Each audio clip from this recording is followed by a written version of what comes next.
Hello, and welcome to Field Lab Earth, the podcast that's all about past and present advances in the fields of agronomic, crop, soil, and environmental sciences. Today, as part 3 of our food security series, we'll be talking to Julie Borlaug, Dr. Ronnie Coffman, and Dr. Ed Runge about Dr. Norman Borlaug. This was a really special conversation for us. In addition to being a topic that we've wanted to cover since before the podcast started, there's this really special reminiscent feel to the conversation that I think you're really going to enjoy. And getting to just sit back and listen to these people, all of whom have made amazing contributions towards science and food security themselves, was a privilege, blessing, and honor. Norman Borlaug was an agronomist and hunger fighter whose advancements in wheat breeding, starting in Mexico, helped save millions of lives, particularly during the Green Revolution in the 60s and 70s in India, Pakistan, and other countries. He received 52 honorary degrees, as well as the Nobel Peace Prize in 1970. He also founded the World Food Prize, which is essentially the equivalent of the Nobel Prize for Agriculture. Now, for the 50th anniversary of his having received the Nobel Peace Prize, we are honored to present this special, extra-long episode. Before we get started, though, we did want to offer a special thanks to our sponsor, GasMat Technologies, the maker of the GT 5000 Terra, the smallest portable FTIR multi-gas analyzer for greenhouse gas and environmental research. Measure carbon dioxide, carbon monoxide, methane, nitrous oxide, nitric oxide, nitrogen dioxide, ammonia, and water vapor in real time, simultaneously, from static or automated chambers. Visit www.gasmat.com, that's GasMat spelled GASMET, or email sales@gasmat for more information. I'm your host, Abby Morrison. Let's talk about Norman Borlaug. Hi, everybody. Welcome to the show. We are so excited to bring you this episode on Dr. Norman Borlaug today. As we mentioned in the intro, we've got Ronnie Coffman, Ed Runge, and Julie Borlaug with us today. Hi, everyone. How are you doing? Great. Thank you. Glad to be here. We're so glad to have you. Just to get started, can you guys just give me a little bit of background information about yourselves, how you're connected to Norman, maybe a little background on yourselves?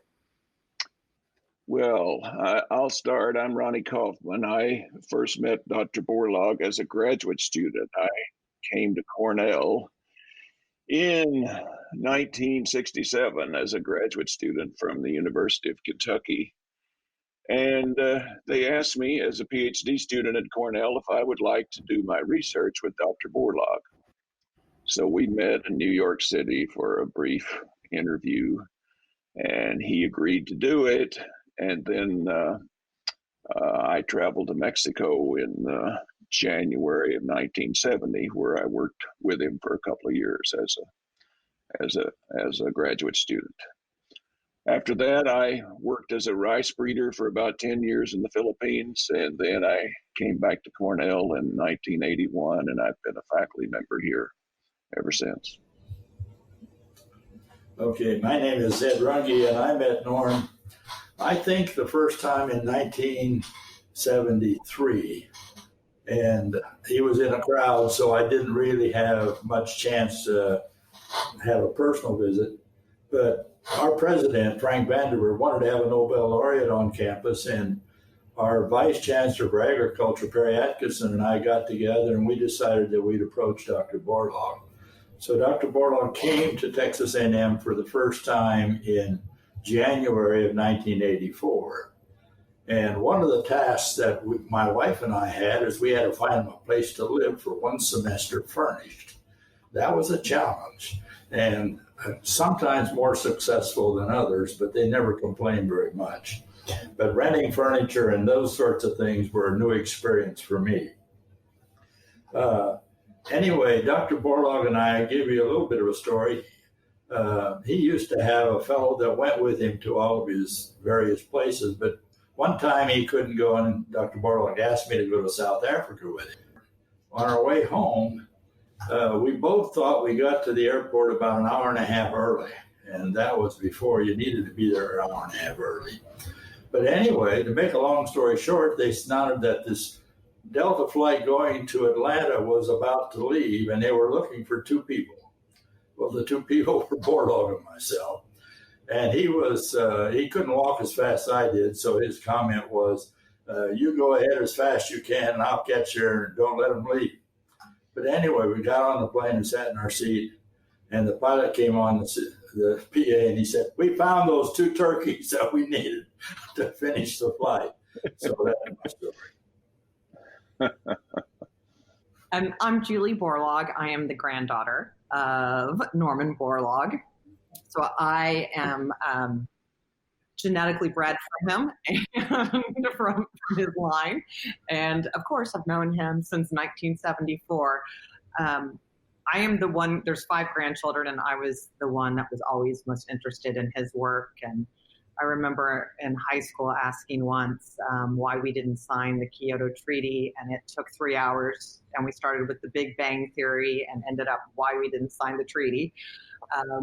And I went to Texas A&M and had the opportunity to come back and work for the Borlaug Institute for International Agriculture, and got the opportunity to actually work with him. So it was fun to know him as a grandfather, but also as a colleague. And these two gentlemen have been mentors to me. I'm sure my grandfather told him after he left, before he passed away, that I was going to need some support. But they've always been here for me, and I think they're being a little shy because I call Ronnie Little Norm. He is the true son of Norm Borlaug and has followed along and run the Borlaug Global Rest Initiative, which was one of my grandfather's biggest concerns prior to passing away. And Ronnie, along with the AIDS Foundation, ran, a $160 million research program. Is that correct, Ronnie? That's about right. Globally.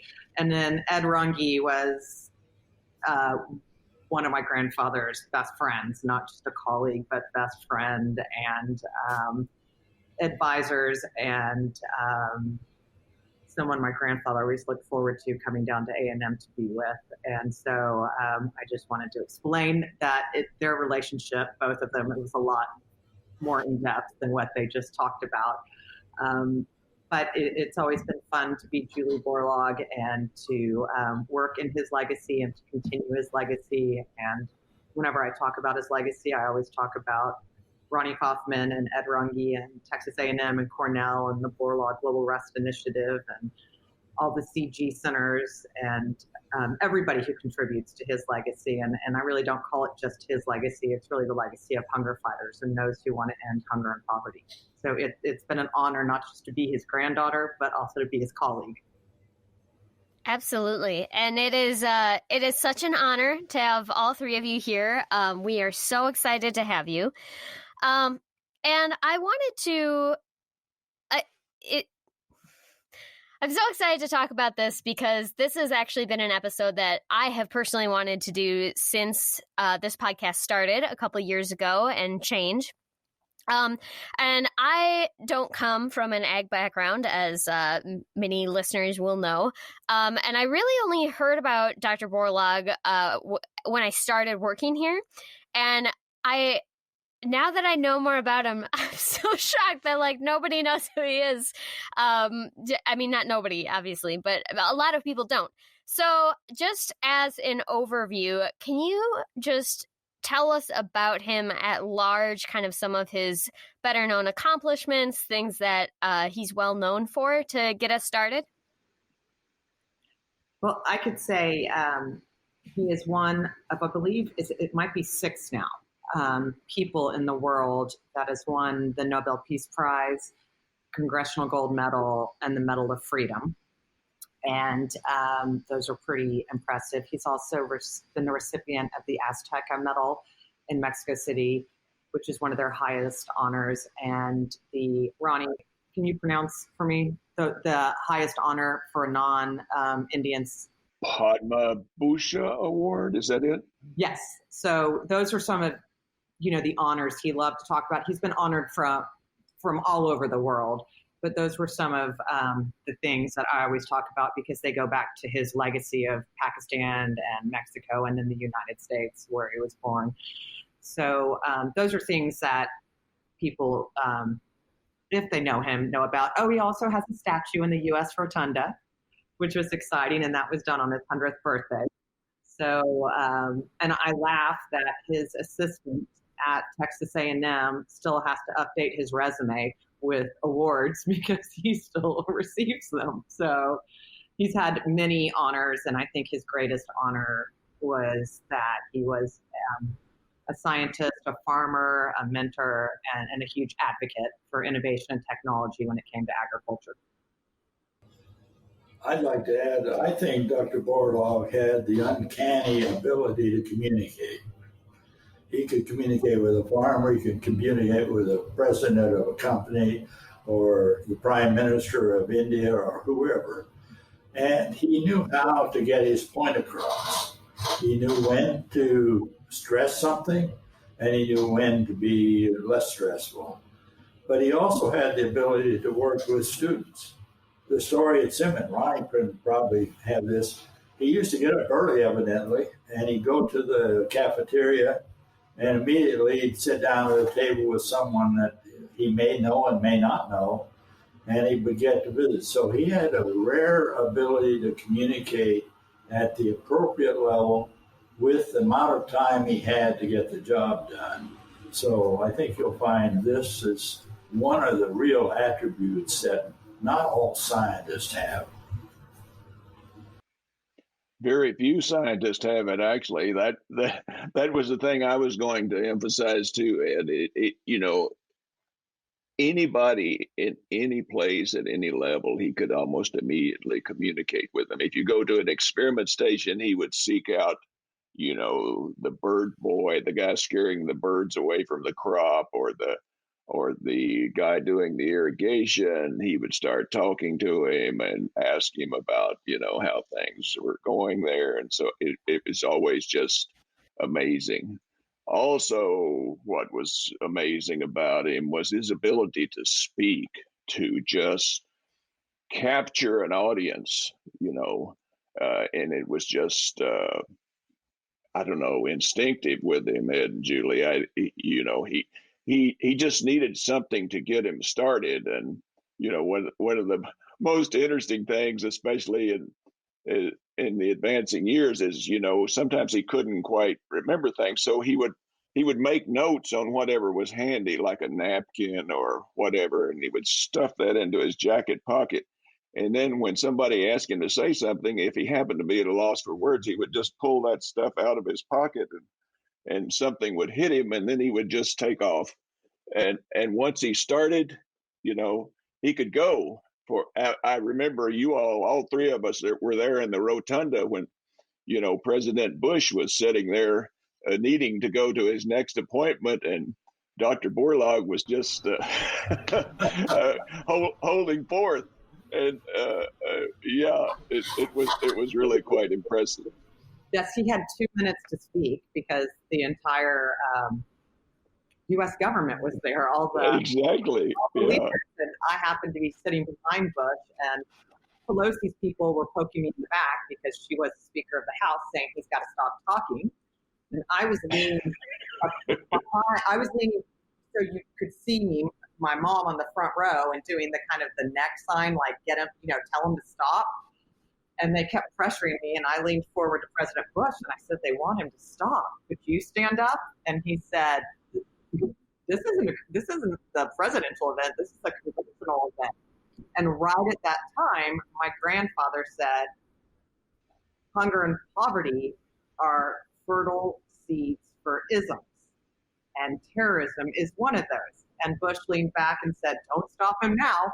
So he went on for 22 minutes, and some of his favorite senators. So it just shows the type of man he was. Senator Leahy and Lugar, who were on completely different sides, sitting next to each other, were so excited that he just took that time and had his moment. So not only was he a great speaker, but he had friends on all sides of the aisles, all different backgrounds, all different religions. I know we think we're in a very contested time politically, But you think about in the 1960s, he was working between Pakistan and India, who were at war with each other and had very different religious beliefs. And he was able to work with both of those countries at the same time. And I think that speaks volumes for what a true leader can do. And when it's a cause greater than yourself, that's what you do. Back to a story about him speaking for a long period of time. I was chairman of the Corn Sorghum Industry Research Conference in Chicago, and they wanted Dr. Borlaug on the program. And they told me, we hear that he goes on and on for quite a long time. Now, we have a 30-minute slot that we'd like to put him in. And so he had, I think Dowswell had probably helped him write something up. And I told him, now you have 30 minutes and you need to finish by 30 minutes. And he says, sit in the front row and stand up. And when I have my 30 minutes, you just stand up and I'll know to wind it up. And that's the way it works. We all have Borlaug stories. No, I love it. I'm so excited to get to talk with people who knew him so intimately firsthand. That's really great. So we've talked a little bit about kind of some of his accomplishments and achievements. I did want to kind of go back to the beginning here to really start from kind of these humble beginnings to lead up to really a life and legacy that is just wild. So can we talk a little bit about his kind of early life and career? Where did he get started? I would say, well, he was born on a farm in Iowa, and his grandfather was his biggest role model, and he was a farmer. He went to a one-room schoolhouse, but I think the beginning for him really was when he went off to college and saw when the Great Depression happened, saw what it did to the farmers and how many lost their farms. And then he went into the big city of Minneapolis and saw the bread lines and people begging for nickels to have just simple food. And he realized, if it's that bad here in the United States, can you imagine what it's like in other parts of the world, let alone Mexico, our neighbor? And I think that's where his passion began. And Ronnie and Ed, do you want to speak a little more to that? Or Ronnie's a Mexico expert, so. Well, I would also, Dr. Steakman at the University of Minnesota was a huge mentor to him, and had him, because my grandfather's degree was in forestry, and actually switched him into agronomy. So I would say Dr. Steakman also at the University of Minnesota played a huge part in his background and his studies that he chose through his undergrad to his PhD. I think that's right. Somehow your father went to a lecture by Steakman who talked about wheat rust and its importance. I think he was studying forestry at the time, right? But when he graduated as an undergrad, it was tough times. He couldn't get a job, so then he got interested. Was attracted by Steakman's vision and decided to go to graduate school. And he worked under Steakman. I think it was on something called white pine blister rust or something like that at the time. And then he graduated, during the war, and so all the jobs were defense related. So he took a job at DuPont in Delaware, working on DDT, and he was an advocate of DDT for his whole life, Ed. Julie, he used to talk about, how the fleas were so bad in Mexico, he would put it in the baby powder of his children. So it really was a wonderful thing. I grew up on a small farm too in Kentucky, and fleas and all kinds of problems were really, really challenging, and mosquitoes and malaria, and DDT was a solution. Of course, as we later learned, it had serious environmental problems, especially as it affected birds and the eggshells and had to be banned.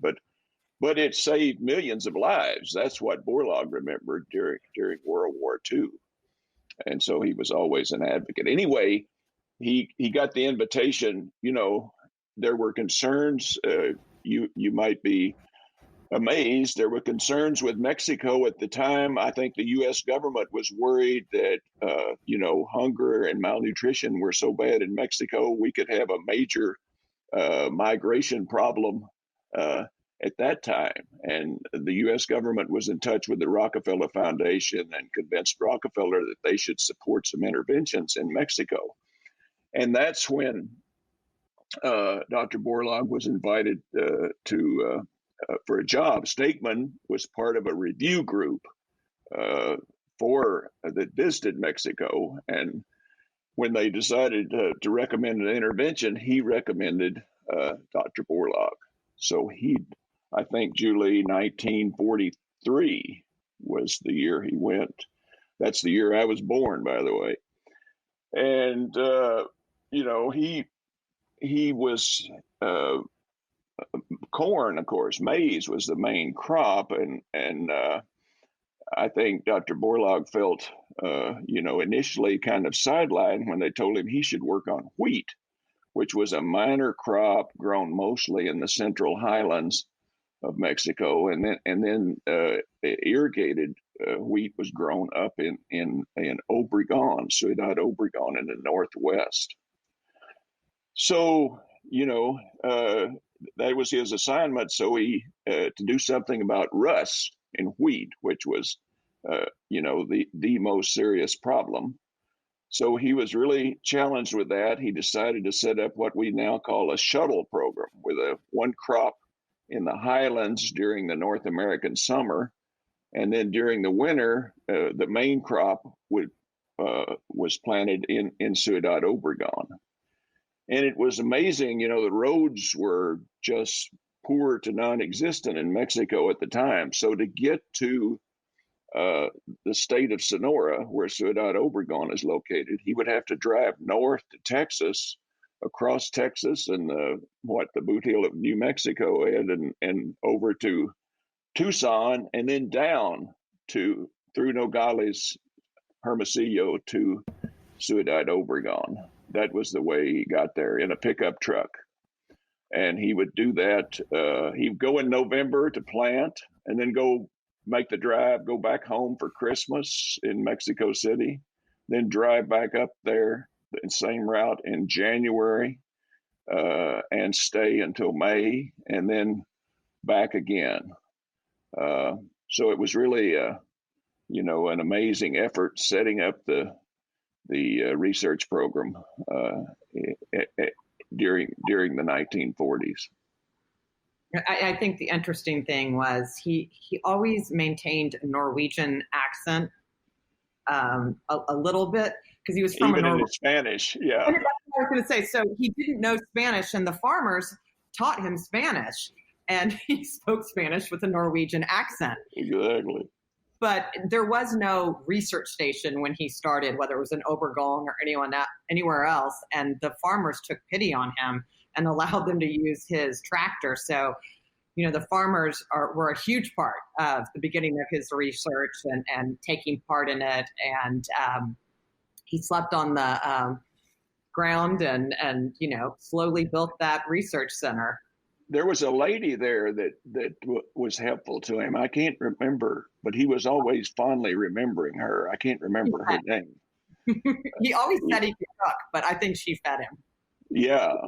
She was responsible for feeding him. He said he could make spaghetti. He would tell all of us this. And he probably told you all this. No one ever witnessed this, not even my grandmother. So.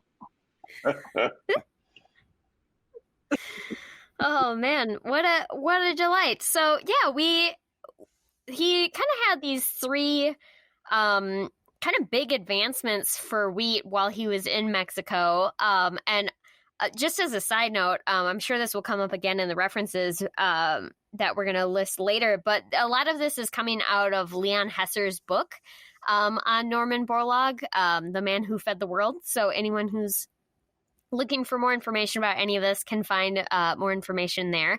But he kind of had these three big advancements. Ronnie, you already mentioned one of them, which was the shuttle breeding. And then the other two were kind of just expanding the scope of the breeding that was being done, and then also really changing the structure of the wheat that was being grown. So can you talk about those two things as well? Sure. So, he was focusing on rust resistance. So he wanted to get 2 generations per year. That's why he started this shuttle. But it was, it involved moving the nursery from Obregon, where it was grown in the main season from November to May, back to the Central Highlands near Mexico City, where it was seeded in late May and harvested again in late October. So the plant breeders at the time said that, this would never work. They said, you have to breed the crop where you're going to grow it. And, it's not going to be adapted to either location, not going to be optimal for either location. It'll just, be a bit of a mess. And, Borlaug was trained as a plant pathologist, actually, not as a plant breeder. So, the breeders felt he didn't know what he was doing. And, but he was just, he was determined. And what he got by moving across that 1,200 miles of latitude was day length and sensitivity, photoperiod and sensitivity, which made the varieties, the cultivars that were developed widely adaptable. And, that was a huge breakthrough. No one had seen anything like it. In fact, that's what I worked on for my PhD thesis was an aspect of photoperiod sensitivity, because we were trying to learn more about it. Yes, the short stature, the history of that is in World War II, one of the occupying army folks spotted this dwarf wheat. Borlaug's nickname for it was Tom Thumb, because it was a dwarf. And, the thing was literally only as tall as your hand. To make a cross with it, we had to lay down on the ground. So it was first brought to the Pacific Northwest and used there to develop a short-statured variety known as Gaines, which was the first wheat variety, Ed, to yield, I think, 200 bushels. Was it 100 bushels an acre or 200 bushels an acre? It was. I think it was 100, but I think they ended up getting it to 200. Yeah, it was amazing anyway, because it was short-statured and it would respond to nitrogen fertilizer. So Borlaug heard about that, brought it into his program, but there were tremendous challenges. He made crosses with his material that was, widely adapted, but there was a lot of sterility. He had to. It took a lot of years of effort, a lot of crossing and back crossing and top crossing, as we call it, until he eventually got the modern varieties that we talk of today as high yielding varieties.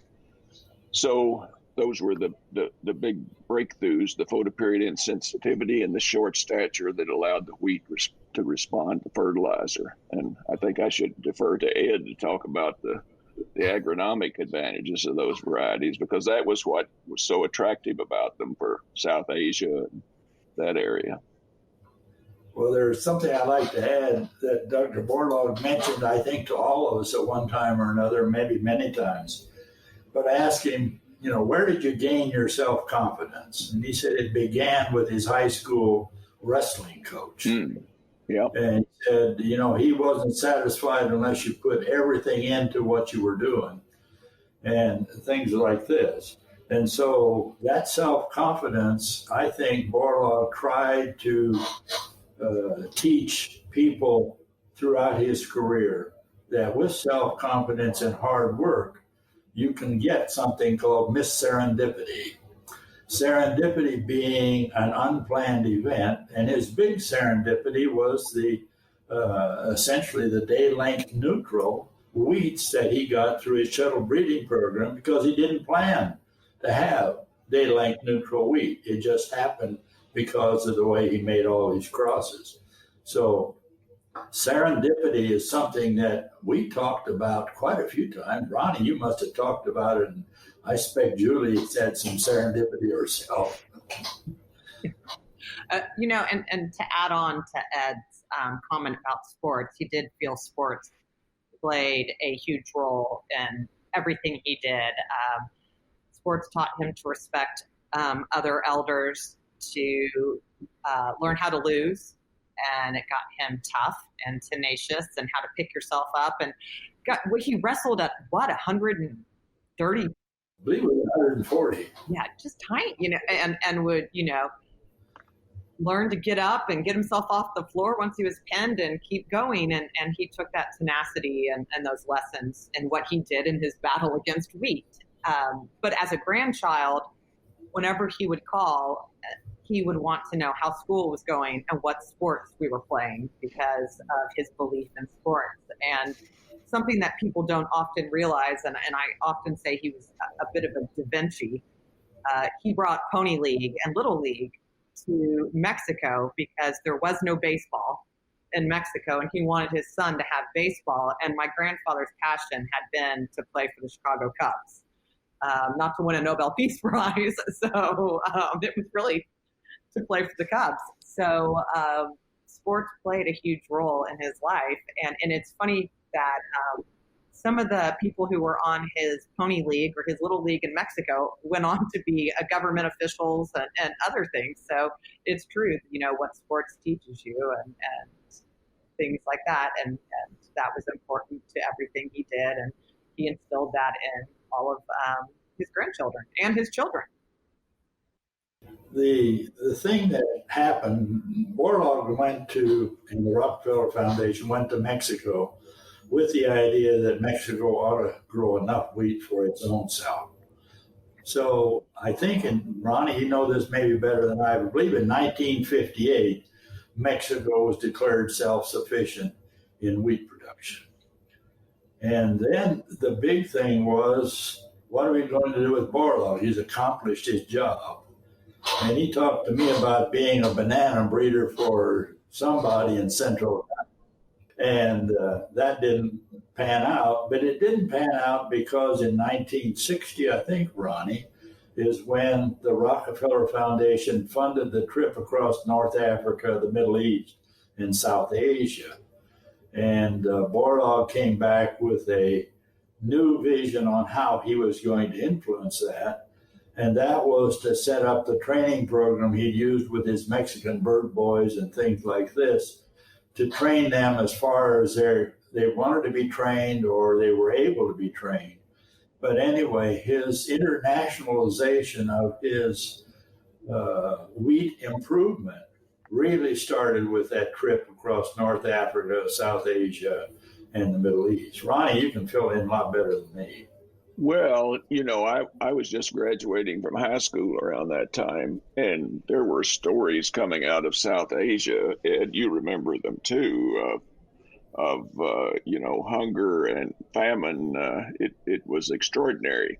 The economists were actually doing triage on countries in those days, and India was a country that they were just writing off. They were saying, there's no hope for the future. The population is out of hand, and India will never be able to feed itself.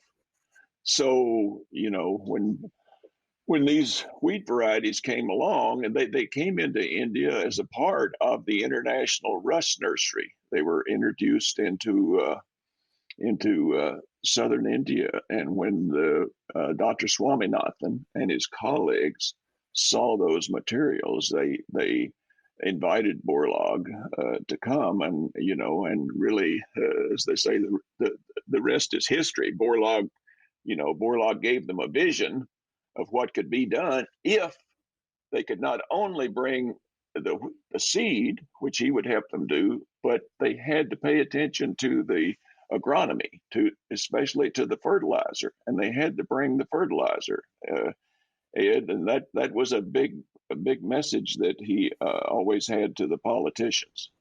Yeah, and it was also the fair prices for the seed and access to credit. So he was putting not only the scientist, but also the policy and the economics. And I think that's, looking back at that, that was kind of a first in agriculture. I don't know, in international development. And Ronnie, and Ed, that may or may not be right, but when you look at that and you bring all those entities together, that's how you make real change. And that's how India and Pakistan and Southeast Asia brought the change. Where in Africa, and I know we're going to talk a little more about Africa, that was a little harder to get the governments and everyone aligned and invested into real change during the time he was trying to do that. Yeah, the Leon Hetzer, I think, has a documented story where Borlaug was in a meeting with a bunch of high-ranking officials, and he got up and essentially screamed, "We need seed, fertilizer, and fair prices. And if you do that, you will have a lot of wheat." And I don't know exactly how he said it, but Hetzer talks about it a little bit. And he was being, that's what started in about 1960. He trained these international people that came. And his idea of training, he had to plant a seed and harvest it. And you had to essentially be out in the field and let the plant talk to you during the growing season, et cetera. But he really got into these countries through training of people in Obregon and Mexico City with what turned out to be cement at a later date. And he was not very well accepted by the, what should I say, the authoritative wheat breeders in India, Pakistan.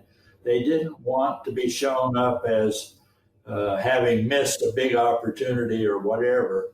And Borlaug used these, so to speak, these internationally trained students that had been with him in Mexico for a year as his communication vehicles to how his wheats were going.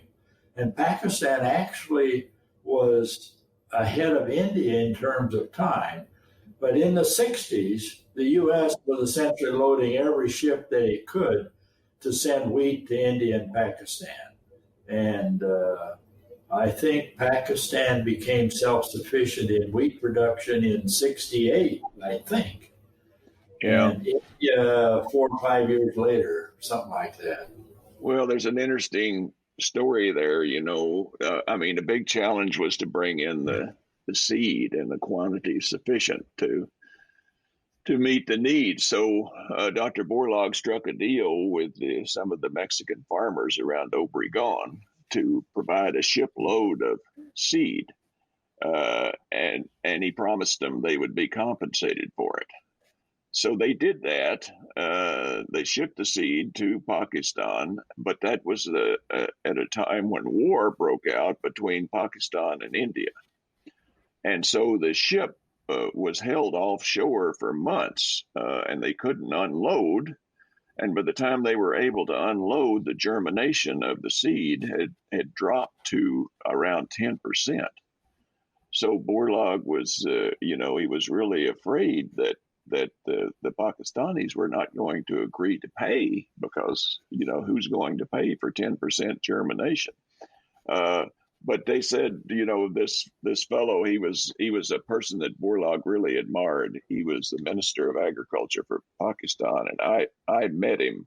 I started breeding rice in Asia in 1971, and I met this fellow. I actually traveled with Dr. Borlaug to Pakistan in the early 70s. And this man, I still remember his name, Malakuda Bucha. And he was like 6'6", and he had a very deep and, authoritative voice. And he said to Borlaug, Pakistan shall reimburse you, And Borlaug told me that story many times, that he was really worried that he was going to be liable for that shipload of wheat, which was, worth millions of dollars. So that's one of the stories I remember. Well, and I also think that the Mexican bank wouldn't cash that check because there was a spelling error on the check. And my grandfather went back to the minister and he said, you're going to get your check, but bombs are dropping in my front yard because Pakistan and India were at war with each other. The check's good. We'll get it to you soon. So he never gave up. There was a lot that went wrong, but he gave up on that. Right. Wow. That is wild. So yeah, he moves on from Mexico after really making these advancements to develop these much sturdier, better performing wheats, and he takes them to India and Pakistan, and he really kind of started a grassroots movement there, which at large, this kind of period in time is referred to as the Green Revolution.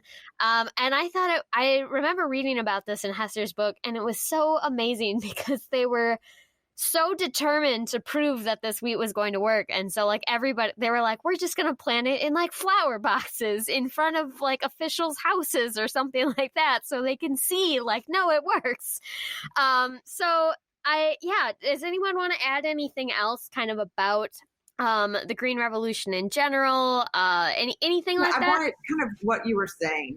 If you step back, the people he brought to India and Pakistan were young researchers and farmers because he believed they were more willing to accept a new system and a new form of technology and farming.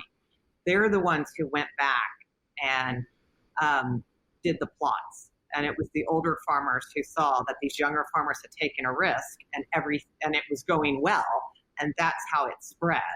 So he always would say he was going to teach these young people to be warriors against hunger, but not with guns and daggers, but with technology and science. So I think that when you talk about the Green Revolution, and I think my grandfather would be the first to say this, it wasn't about him. It was about what these young researchers and farmers did, the chance they took, the governments that made the honor, made what he requested, they made happen.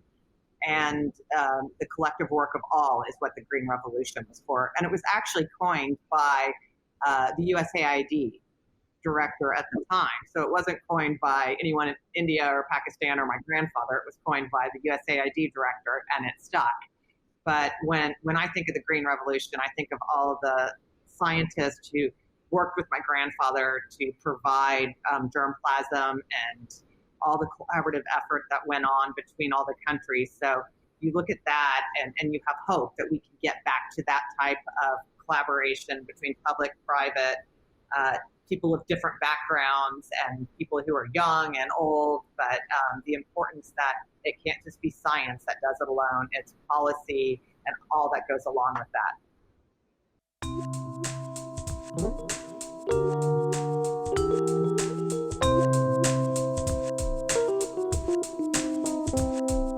Hey friends, I hope you're enjoying the show. Interested in learning more? Check out our show notes for more resources.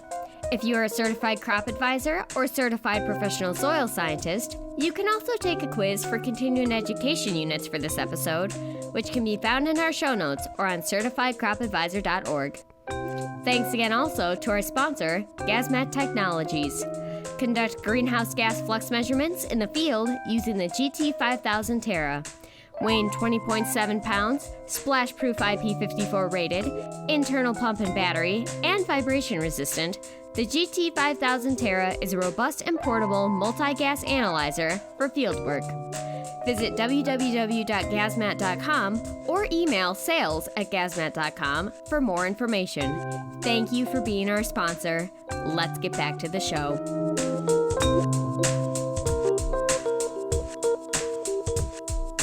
There's two parts of the Green Revolution, and Ronnie Coffman is in both parts.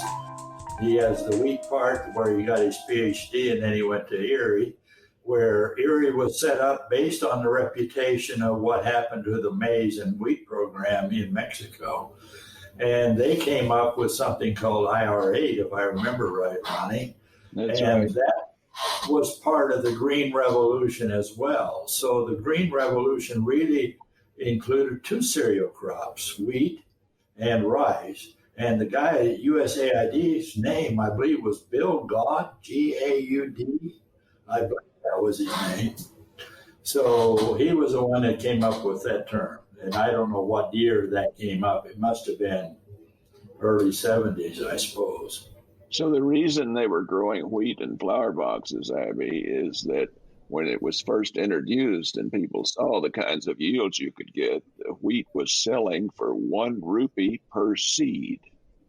And so, you could actually plant a few seeds in your flower box and make a lot of money there for a year or so. I haven't heard that one. Yeah, no, there was a fellow from the Punjab that worked with me at the International Rice Research Institute, and he said this was Dil Athwal, and he said that it was selling for 1 rupee a seed in the early days of the Green Revolution. Wow.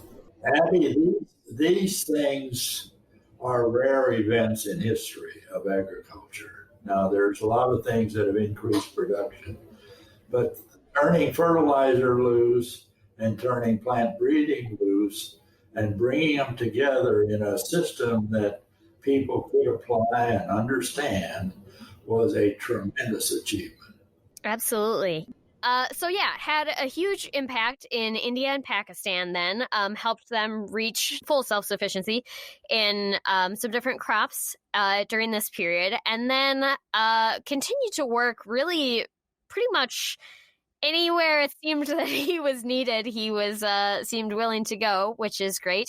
But there is kind of another region that I wanted to focus on, and that is Africa. And that was after the initial Green Revolution. And he had some partners in this, one of them being President Carter. And then the owner of the Sasakawa Global 2000 organization. So I was hoping you guys could talk about some of those partnerships and some of the work that was done in Africa. Well, Africa, you have to divide into 2 pieces. North Africa, north of the Sahara, and south of the Sahara. And so the story for North Africa is somewhat similar to the story for Pakistan and India. But the South Africa is a very different story. And it has been a difficult area to show outstanding success. And Carter and Sasakawa and Borlaug gave it a good whirl and things of this nature, but he was never satisfied. I think on his dying day, he said, I just never got Africa where it's supposed to be. I failed Africa, was what he said. But I think you had 2 governments in India and Pakistan who had the ability and the capability to invest in infrastructure and roads, provide the fair prices and the access to seed. And unfortunately, during that time in sub-Saharan Africa, you didn't have the governments who were able to do all of that. So you didn't have the cohesive grouping or alignment that made the Green Revolution so successful. But I do think, what was proved through his work in Africa was extension always works. Through extension and teaching farmers and getting out.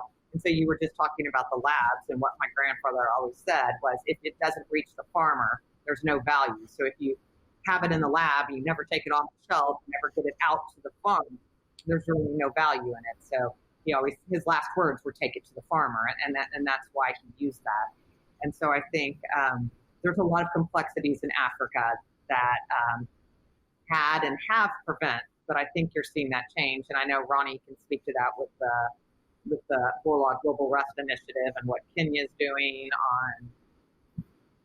on, that's maize leaf necrosis, but with the help of the U.S. government and U.S. research universities, it's just we don't fund as much in the way that the U.S. government did back then, and training and supporting those countries. And Ronnie, you could speak more to that. Well, Africa just has some huge challenges that Even today we don't have the solutions.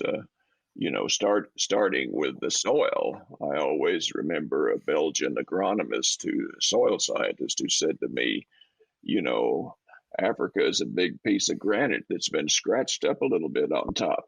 The soils are really poor in vast parts of Africa. And you can do something about that with lime and fertilizer, as Ed knows, but you have to transport it. And Africa is a huge place.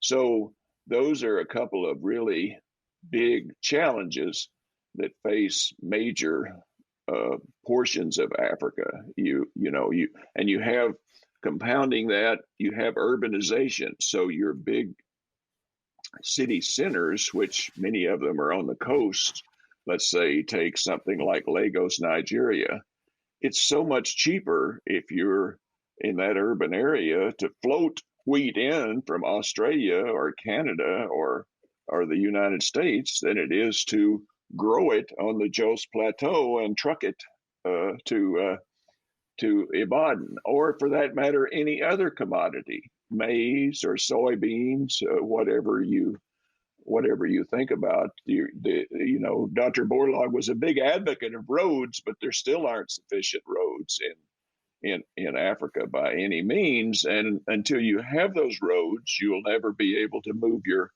produce from where you can cultivate it to where you need it.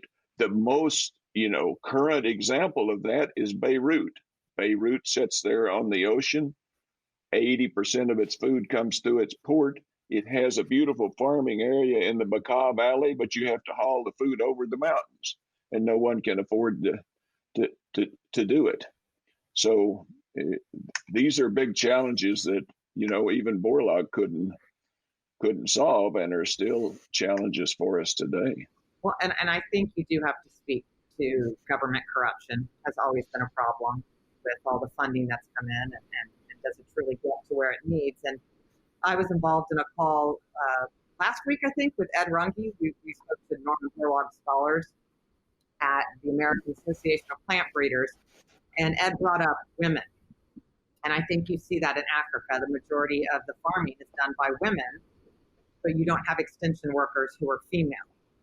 And there's still a very big cultural difference between the role of male and females. So I think that's another thing that has prevented Africa from moving forward. There's a list of things we could talk about, but it was a very different situation. And I also I don't think people realize Kenya's been independent, since the 60s? Is that correct?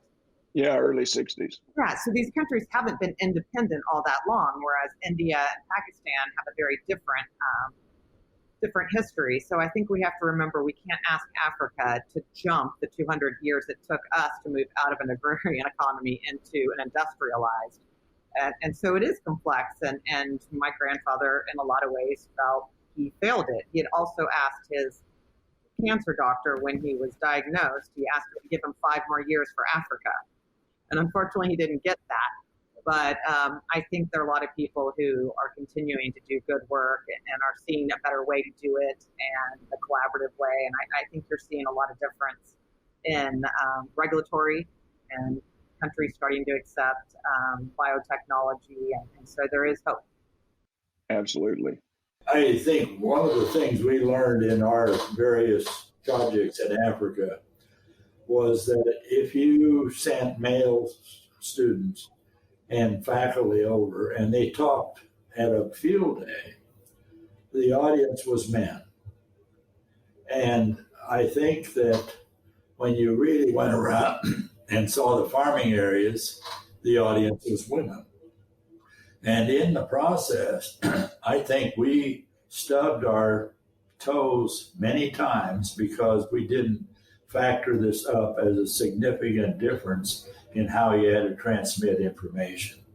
And to this day, I feel like we messed that up a lot more than we should have learned much quicker than we did. But we didn't. And it's still a problem. Absolutely. you have what we call the feminization of agriculture in all of Africa. The men are leaving the farms, going to these urban centers, going to South Africa, going to the big cities to get work and construction jobs and so forth, and are leaving the women and children at home to do all the farming. I mean, they were the labor. Now they're the labor and the management. And it's challenging. That's where the focus needs to be, for sure.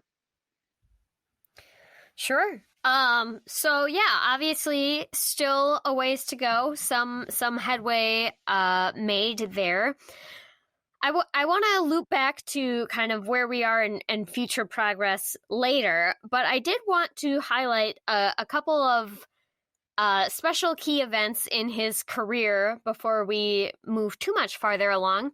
So the first one I wanted to talk about is the Nobel Peace Prize. And this was awarded in 1970, so it's actually the 50th anniversary, right about now when this is releasing. So, yeah, can we just talk about how he got it? Ronnie, you said you were there, actually, I believe. I was there. I sent you that little video. I don't know if you had a chance to watch it.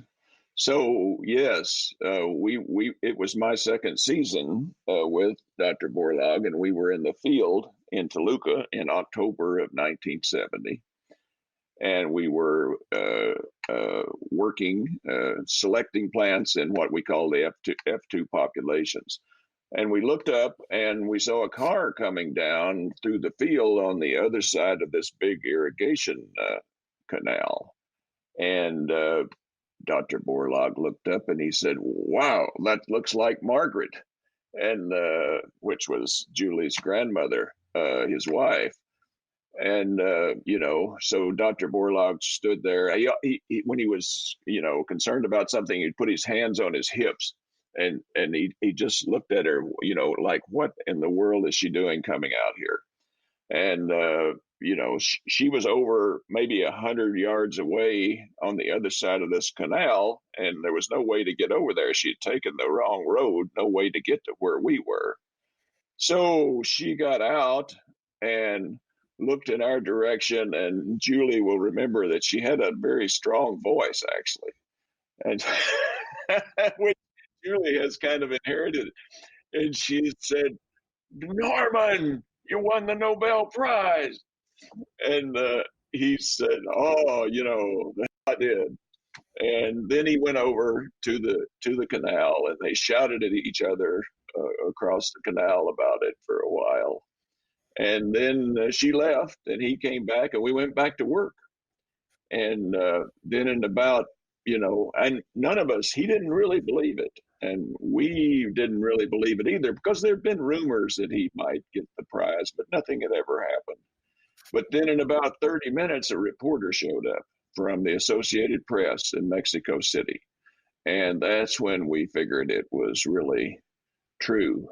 And it turned out that reporter was a very savvy guy. He told me later that he was trying to find Borlaug. He found a farmer, on the roadside, a mile or so from the station, and asked where was Borlaug. And the guy gave him directions, and he gave the guy 50 pesos and said, "If anybody else asks you, send them down that road over there." So he got 30 minutes with Dr. Borlaug before a huge crowd of people arrived, including the TV crew that, did that video. There must have been, 25 or 30 people, all in, various kinds of vehicles. They descended on the wheat field, and it was quite a chaotic place there for a while. Yeah. So that's how he got the prize. And I think a lot of people get confused how an agricultural scientist got the Nobel Peace Prize, and it was through the window of peace. It as he said, it cannot build peace on empty stomachs. He was a peace advocate before the Peace Prize ever found him. And it was the only place, if I understand it correctly, Ronnie, it's the only place that he was eligible to be awarded a Nobel Prize. I think that would be correct, because there was no Nobel Prize for agriculture. It still isn't. And that's the reason he helped establish the World Food Prize, because he felt strongly that there should be some recognition for people who had contributed in this important area. And I think if you go back and read his Nobel Peace Prize speech, he accepts it on behalf of all the hunger fighters. And I always talk about hunger fighters. And he also talks about the ebb and flow, and that it was important that we didn't stop the research and the work. And that still holds true today with, whether you want to talk about the pandemic we're facing or in health, but along with UG99 and MLN and corn and all these things. So it's so important for governments to continue to fund research in agriculture. Yeah, that's something we are super into on this show is, promoting continuing research. I know that was a huge thing on his heart, was really, making sure that we stayed ahead of hunger issues before they become issues. And Ronnie, you mentioned the World Food Prize, which is the next thing we wanted to talk about here. So can you explain what is the background on that? What is it? Who's eligible? Anything about it, really? Sure. Well, Ed can also chime in because he knows perhaps more than I do about it, as does Julie. But, Dr. Borlaug felt very strongly that, there were so many colleagues that should be recognized, starting with Dr. Swaminathan, who had been his colleague in India and so instrumental in making things happen politically to do, the important things in India. So, and others, Ed mentioned rice. Dr. Swaminathan was one of the first people recognized by the World Food Prize. Dr. Robert Chandler, I think, was the second, perhaps. He was the founder of the International Rice Research Institute. And there were just many more deserving people. I can't remember all of the early awardees, but Dr. Borlaug felt strongly about that. He convinced Kraft Foods, Ed, I believe it was in the beginning, to sponsor the prize. And then Kraft, in what, Ed, 2 or 3 years, they were, they had a takeover, a financial upheaval, and were not able to continue. And it looked really challenging for the prize there for a while. But then Borlaug met John Ruan, a fellow Iowa colleague who made his fortune in the trucking industry, and they hit it off, and Mr. Ruan agreed to put up, I think, Ed, it was $50 million to endow the prize, some large amount anyway. And that's still supports the prize even today. Ed, you could add something. Julie, you as well. John Ruan and Borlaug hit it off very well. And I actually, first couple of years that I went to the World Food Prize, we always went to John Ruan's house. And John Ruan was born in 1914, just like Norman was. And he started with a one dump truck and ends up, he's the major trucker now for all of Iowa. And he's been in the petroleum business forever, but he's now the trucker for Target, for example, et cetera. And so John Ruan passed away, a number of years before Norm did. But Norm always felt like John Ruan saved his prize. And Al Clossie with General Foods was the initial guy that arranged the money, and Al was still alive. I talked with him, a month ago, and he was wondering how the food prize was going. But then it moved to Des Moines, and one of Ruan's employees, a guy named Herman Kilper, took it over. And in 2000, he stepped down, retired, and a guy named Ken Quinn took it over. And Ken Quinn and Norm had the same philosophy. Ken took Norm to the Nobel Prize to show how it was done and how it was how the procedures went, etc., and pretty well duplicated the Nobel Prize ceremony at the Iowa State Capitol. So you just can't say enough about John Ruan for funding it, and you can't say enough about Ken Quinn for making it pretty much an international prize.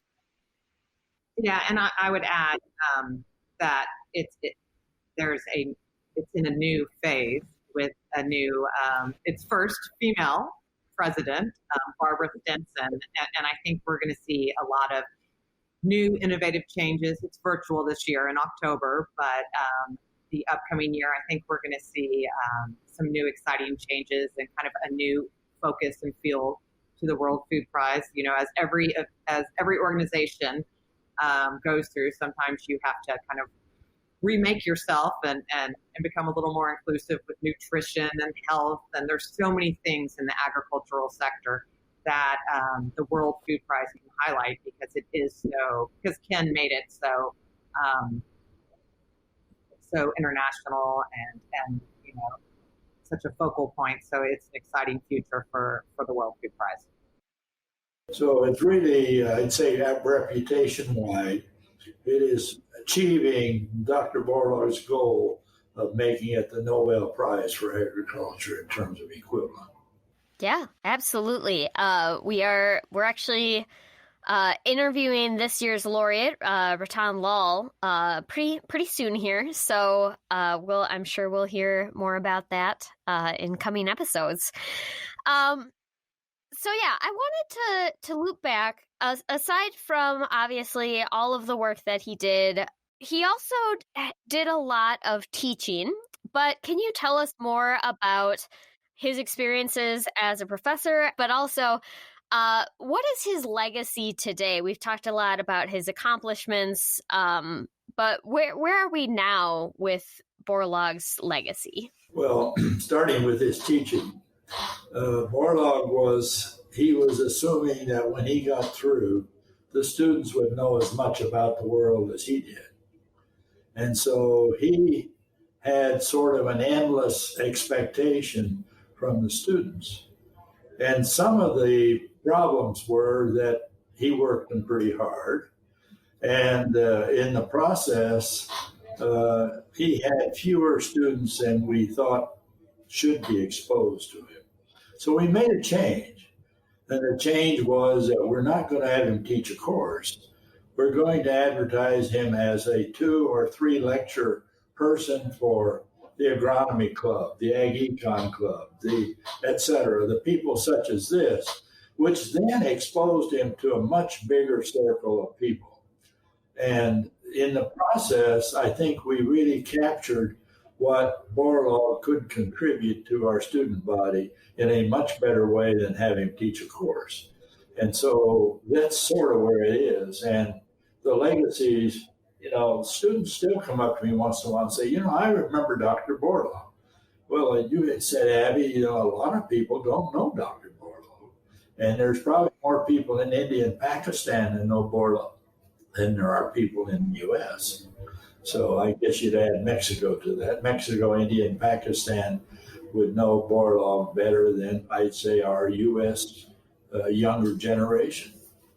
Abby, when you read Leon Hester's book, you found out something you didn't know before, and I think we need to do that much more. Absolutely. I learned a lot of things I didn't know when I read Leon Hester's book. Well, there is a story that, did you watch the brief on PBS? I watched it. I wasn't able to get it. I missed it when it was on, so. Well, I think the title of it was The Man Who Tried to Save the World in terms of food. And really, the criticism was from the population side. A guy named Paul Ehrlich came out with a book called The Population Bomb. And his conclusion was you have to decide who's going to live and who's going to die. And this came out about the same time, just before. I'd have to look, but it's around 1970, plus or minus a year or two. Well, anyway, the big problem that I see with the PBS thing was, number one, it showed skepticism on the part of the organizers, and two, I didn't think was very fair. What was the alternative? The alternative was to feed people or watch them die of starvation. And Borlaug obviously was on the feed the people side. And he realized, and he mentioned many times, I've given you a 30-year window to solve the population problem. And I'm not sure we're any further along than we were, but he was very much aware that population control was something that should be considered. Well, really, Ed, the true alternative is watching them destroy the environment while trying to survive. You know, people are not just going to roll over and die, so to speak.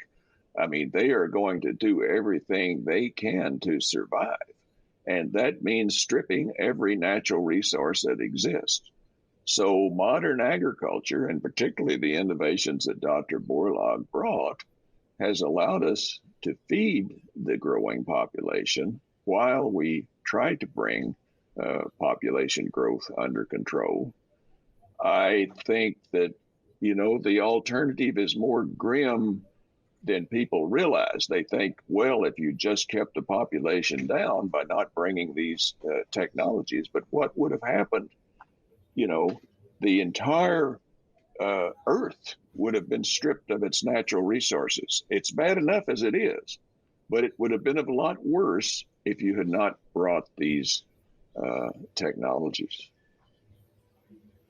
I just saw something this last couple days where the present people, there is less acreage per person, less acreage supporting a person today than there was earlier.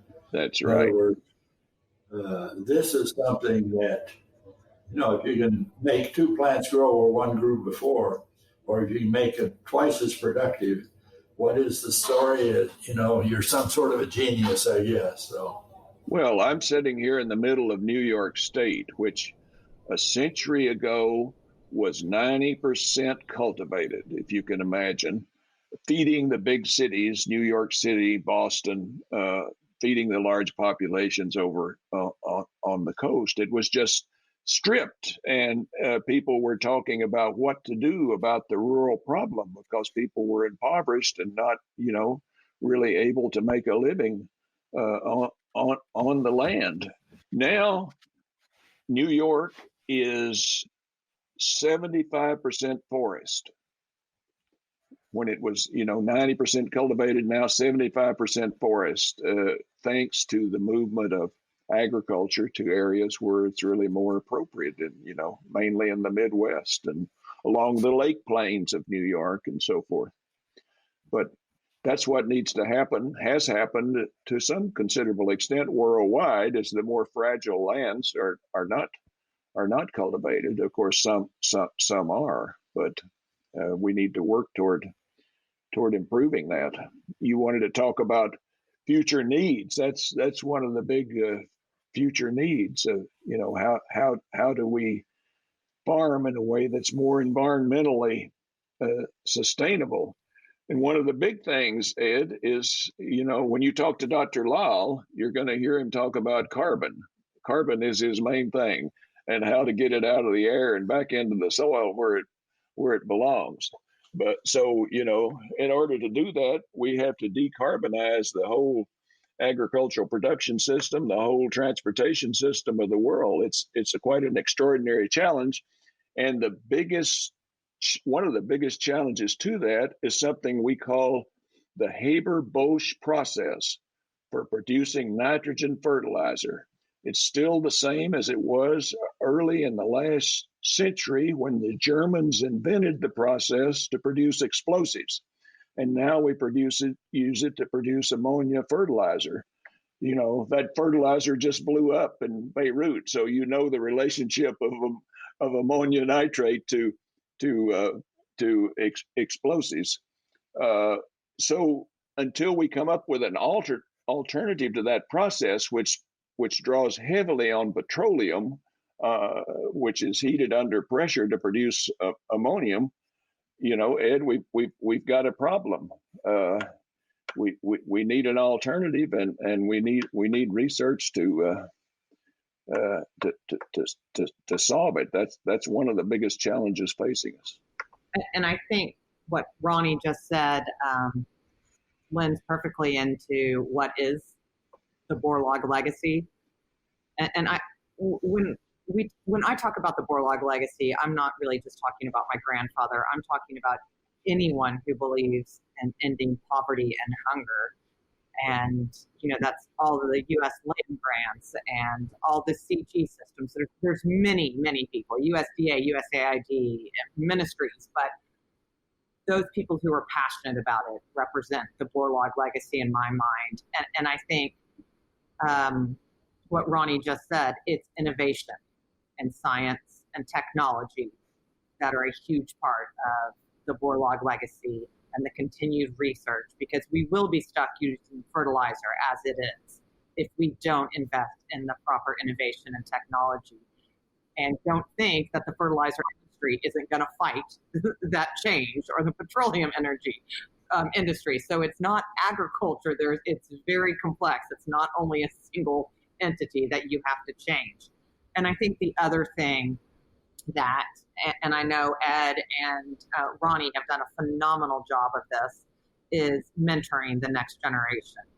My grandfather was a huge believer that you give the young people a seat at the table and you bring them into the conversation. They might have out of the box different ideas. They might be stubborn, all the things my grandfather was. I don't know how many times he was told to stop shuttle breeding, but he believed in the science and he stuck to it. And he was young and in his 30s when he was able to do that. So I think we always need to realize that the young people deserve a chance, and it's our purpose to mentor them. And I think my grandfather also believed why he always loved to stay engaged, even, towards the end, was he learned something from them. And he never wanted to become too ivory towered.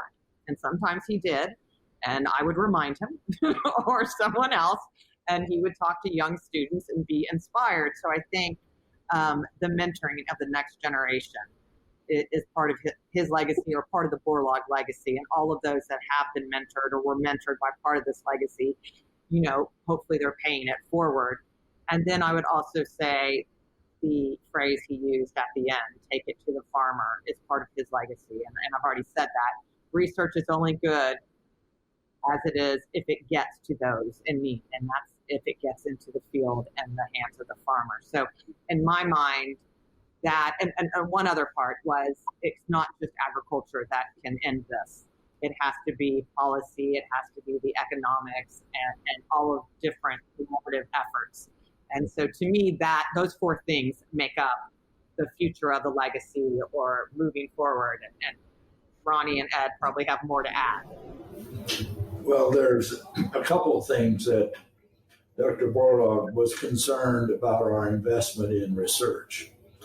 And starting in about the 90s, I would say, Ronnie, there was a feeling that molecular sciences were going to make plant breeding obsolete. And we had a vice chancellor who basically said, in 5 years, we probably won't need most of you plant breeders. Well, it turned out that Dr. Borlaug was very concerned about this.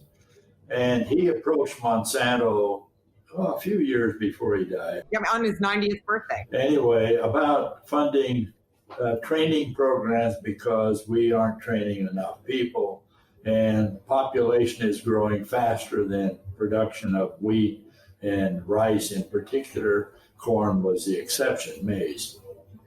And so his efforts led to Monsanto funding the Monsanto Beecher Borlaug International Scholars Program, which I happen to be fortunate to be the program director and judging panel chair.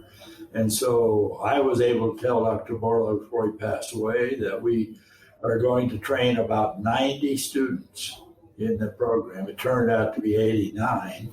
And I think when he passed away, it was a lot. Well, it just started really when he passed away. So this is something that it's unusual for a person to be 95 years old and worry about whether we have enough plant breeders and things of this nature. But that was his legacy. He never gave up.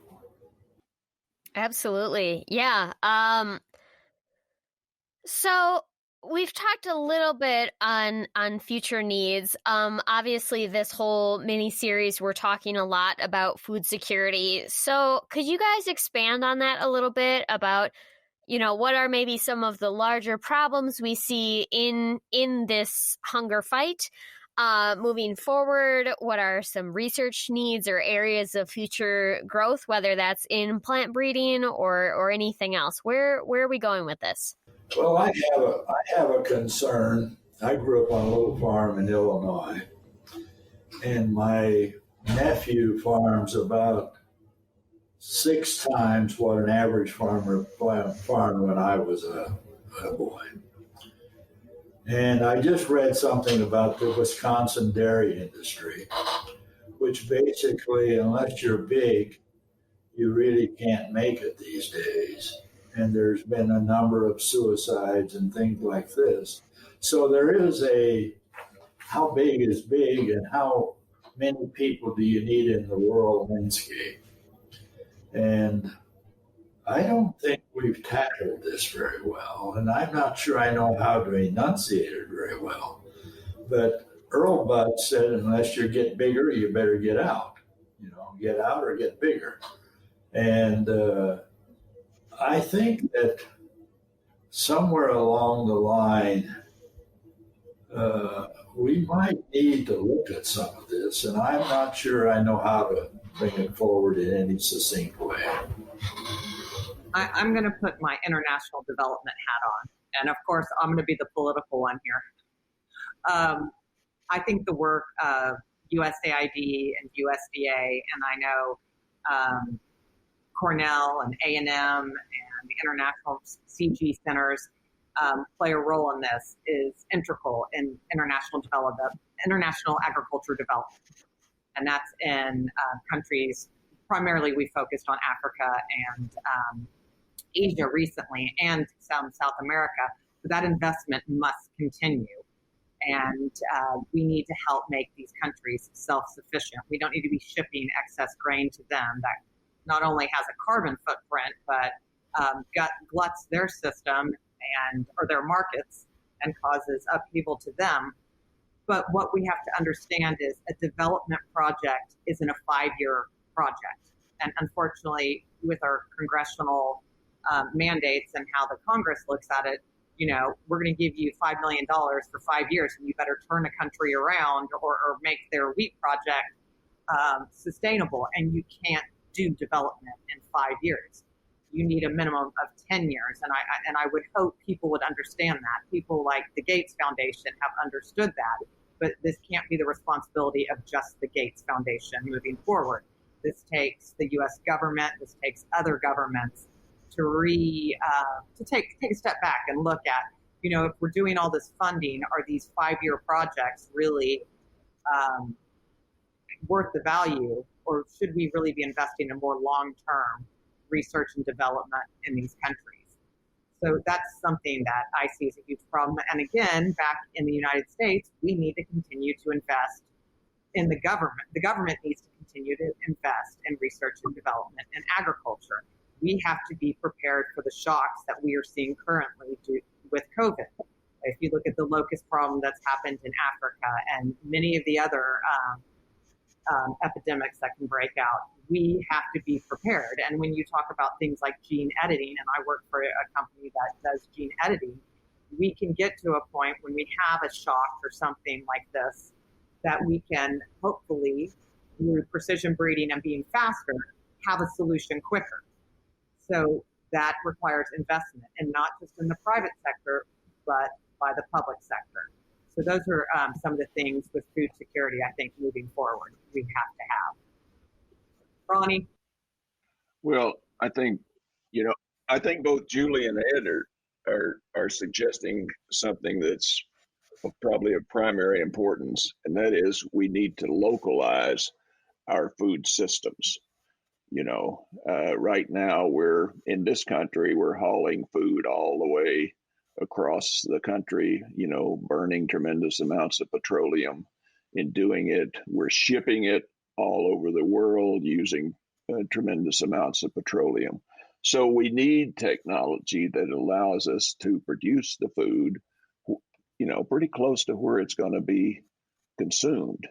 And that should be possible with the right kind of research in energy and water management and genetics. You're seeing big breakthroughs. For instance, here in New York, we're seeing huge areas under glass because there's breakthroughs with solar and wind energy. You're able to produce fairly cheap renewable energy and support production under glass that's very near the consumer. So we may see more of that. I think we will, and that there are breakthroughs in. I mean, photosynthesis occurs in these two very narrow spectra of light, but you can capture the energy from the entire spectrum and concentrate it. So we may see huge breakthroughs in that area. The other area is nutrition. There's tremendous. I think if Dr. Borlaug were here today, he would really be emphasizing the importance of nutrition. I mean, sufficient food, sufficient calories is not enough. We're seeing a big problem throughout the developing world with obesity. People are getting the wrong kind of food, and it is contributing to tremendous health issues. So, producing food where it's needed and producing more nutritious food are the big challenges, and we need the research support to do it. I like your comment about localization. I think that we haven't put enough creative thought into localization, in my opinion. And I'm not sure what the economics would show up, but your comment is, we're hauling it long distances. I just had some grapes. I'm sure they came from California, etc. I had some mandarins, and they came from Peru, etc. So we're very fortunate to be able to go to the grocery store and essentially buy anything. But I'm not sure we've thought about the concept. I think Ronnie has captured this better than I did by quite a ways. Localization would be the way I'd summarize it. Yeah, and I think the World Food Program is one of the greatest things that the United States has done. And I know the World Food Program is pushing more that, it's not the donors who send the grain, but it's actually the countries. So let's spend more money on providing the countries to become self-sufficient, so it's localized, so we don't have famines that we're seeing right now. And within each country, they can support each other or support the bordering countries. So not only localized here in the United States, but localized in developing countries and other areas. I've got 3 questions left for you. The first one, which I will actually lead off a little bit myself on this one, is where people can go to learn more. So I did want to mention again Leanne Hesser's book. Go ahead and take it from there, where people can learn more about Dr. Borlaug, these issues, any of the stuff we've talked about today.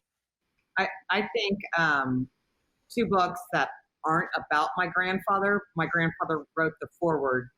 It's Roger Thoreau, and it's The Last Hunger Season. And my grandfather wrote the foreword to it. And if you want to understand the complexities that developing countries face when it comes to food security, and a lot of what my grandfather faced and what we all still face, I think Roger Thoreau's Enough is a phenomenal book. And then I also think his second, The Last Hunger Season, that explains the cycle, and that's in Kenya, really gets you to understand and think outside of a U.S. perspective of why they can't get it right.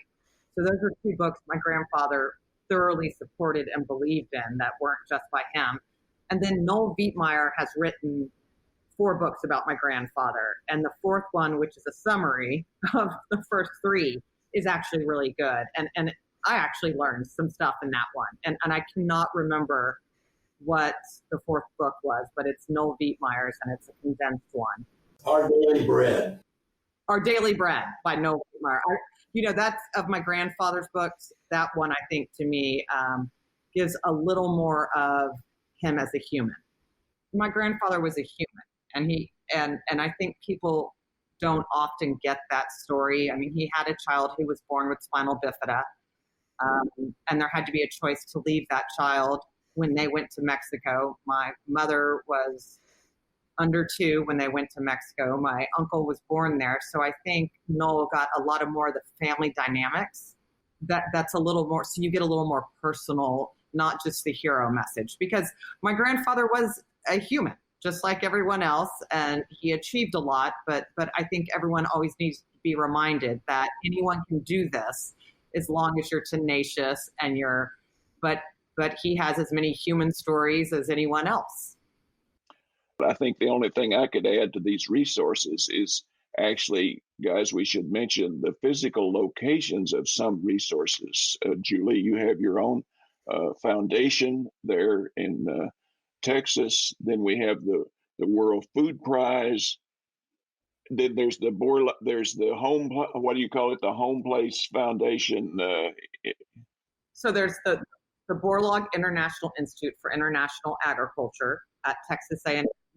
There is the Borlaug Global Rest Initiative that Ronnie runs. There's the Borlaug Heritage Farm, and that's just where he grew up. But I think and then of course the World Food Prize, but I think you also have to mention Rockefeller. You have to mention University of Minnesota, Texas A&M. You have to mention Summit, which is where it all began. And any of the CGs will have a touch of Borlaug in them. And USDA has many Borlaug programs that are really neat. A lot of people have Borlaug programs. I have actually a chart of this that divides it up because it gets a little confusing. So there are a lot of people who continue the legacy. And but I always say the legacy institutions are Minnesota, A&M, Cornell, Iowa State, because he's from Iowa, Rockefeller, and Summit. That's great. The second question I have for you is then, if people want to get involved in these issues, where can they get started, or how can they get involved? Well, I would suggest reading enough. So you get a little, because it talks about subsidies, it talks about international development, the need for research. And you can always reach me either on LinkedIn at Julie Borlaug or on Twitter at Julie Borlaug, and I'm happy to help.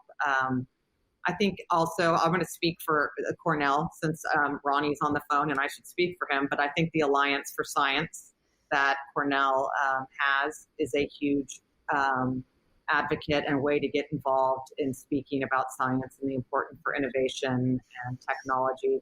Ronnie, anything else?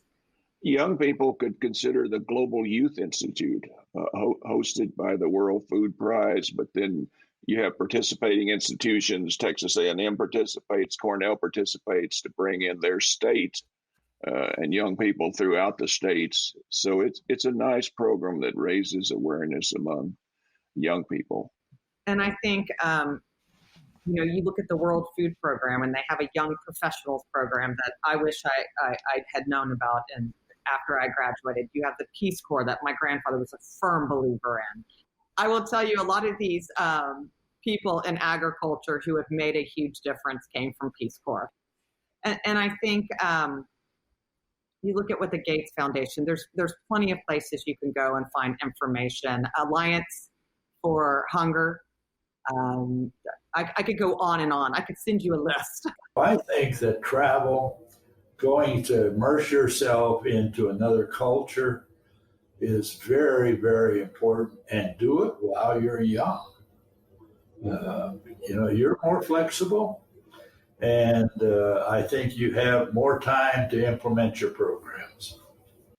Yeah, that's an experience I had. I participated in a Cornell course that took the students to Puerto Rico in 1968, and we've continued that course in different countries. We've been operating it now for more than 50 years, and for the last 20 years, we've been traveling to India. So students come back from that 2-week course in January, it almost to a person, they'll say it changes their lives. They learn so much about themselves and others and the state of the world. They're changed forever, and what they want to do with their life has changed forever. I'm amazed at how much they learn in a couple of weeks. And we did ours for 2 to 2.5 weeks. And I never was disappointed what we accomplished. So the answer for a young person is get some exposure one way or another. Don't rest until you find an opportunity. I have one more question. We're almost to the finish line. What is one fun fact that people would not know about you if all they had was your research? I will allow on this one, if you would like to swap out a supplemental Borlaug fact, you may do so instead of a fun fact about yourself, but feel free. I will start. I did not study agriculture. So all of these people who have mentored me, including my grandfather, so I always say you don't have to be from agriculture, as you had talked about, to enter the field, fall in love with it, and see all the possibilities. And I'm just going to give you a real quick fun Borlaug fact. I took my grandfather, I'm an identical twin, and we took my grandfather to show and tell in 3rd grade with the Nobel Peace Prize. And he was upstaged by my friend's hamster. So we thought that was kind of funny that we thought it was a good lesson for him. No kid knew what a Nobel Peace Prize was, and no one cared. But he did get asked if he had Secret Service. So I would say there's one thing that you have to find your purpose in life. If you can find your purpose, then you'll have energy to accomplish something. And so it's not easy to find that purpose, but that's why study abroad is important. That's why all these experiences are important, because it helps you find out who you really are. Yeah. Going back to your point, Julie and Ed both, I think you made it about serendipity and how Dr. Borlaug was a big, the most serendipitous thing that ever happened to me was meeting Dr. Borlaug and having him supervise my research. I came from a small farm in Kentucky, and I think I got a PhD staying out of the Vietnam War. I didn't know too much, but I knew I didn't want to. That I didn't believe in what was happening in Vietnam, and so I came to Cornell to do a PhD, and was lucky enough to have an opportunity with Dr. Borlaug. The chances of that are sort of 1 in a billion, I would imagine. So I've always felt really fortunate that happened to me early in my life, and gave me, Ed, as you say, the exposure to Borlaug and what he was doing just gave me a purpose that, has stuck with me ever since. Wonderful. Wow. What a profound and lovely way to end this interview.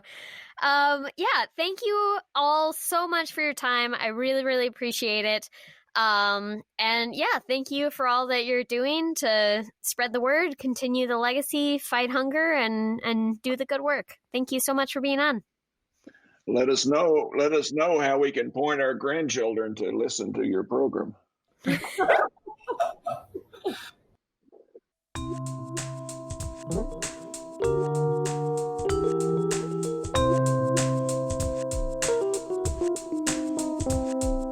Thank you for listening to Field Lab Earth. You'll find a link to today's paper and other resources for this episode in our show notes or on our website. If you have any questions, comments, or recommendations for show topics, please contact us at podcast@sciencesocieties.org or on Twitter @FieldLabEarth. If you'd like to hear more content like this, please subscribe and don't forget to rate and review us on Apple Podcasts, Podchaser, Stitcher, or anywhere else you find your podcast if you like our show. We are also available on Lyceum, the world's first audio learning community, where you can join our discussion group and comment on each episode. This podcast is a joint production of the American Society of Agronomy, Crop Science Society of America, and Soil Science Society of America. Special thanks to Lobo Loco for the use of their song Spook Castle on the intro and outro of our show. Opinions and conclusions expressed by authors are their own and are not considered as those of the American Society of Agronomy, Crop Science Society of America, Soil Science Society of America, its staff, its members, or its advertisers.